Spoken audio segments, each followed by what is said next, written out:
Hello guys, रेशाज रेसिपीमध्ये welcome आहे। आपण एक पॅन घेतला आहे, त्याच्यात एक थोडंसं तेल गरम झालं की त्याच्यामध्ये आपण कांदा गरम करायला ठेवतो आहे। तो बारीक चिरून घेतलेला आहे। 2 मोठे कांदे घ्यायचे, मस्तपैकी बारीक कट करायचे आणि ते फ्राय करून घ्यायचे। ठीक आहे।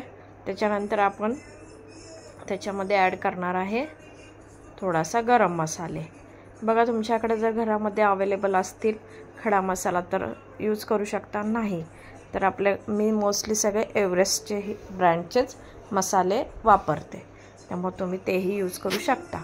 बघा, इथे गरम मसाला, थोडंसं काश्मीरी पावडर, अर्धा चम्मच हळदी, त्याच्यानंतर आपले जे घरगुती मसाला असतो तिखट तोही मी ॲड केला आहे, आणि 1 चमचा आपला बिर्याणी मसाला असतो खडा मसाल्याचा, शाही बिर्याणी मसाला, तो मी त्याच्यात ॲड केला, आणि 1 चमचा मटण मसाला। असं हे सगळं फ्राय करून घेणार आहे।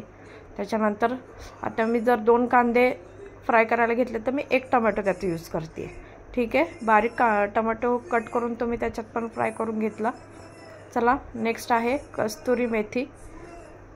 ती 1 चमचा मी त्याच्यात हातावर चोळून मस्तपैकी त्याच्यात टाकलेली आहे।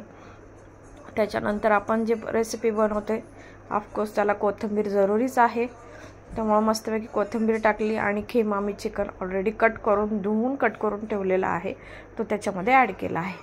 आता अशा प्रकारे हे सगळं मिक्स करून घ्यायचं आहे। चवीनुसार मीठ टाकायचं आहे, जसं तुम्हाला आवडेल तसं, आणि थोडंसं म्हणजे एक जो चमचा मी यूज करते 1-2 चमचे फक्त पाणी त्यात ॲड करायचं आहे, म्हणजे ते छानपैकी शिजेल। त्यालाही पाणी सुटतंच मीठ टाकल्यावर खिम्याला, पण थोडंसं जर तुम्हाला पाहिजे असेल, खूप ड्राय नको वाटत असेल तर तुम्ही तिथे यूज करू शकता। Thank you for Resha's recipe.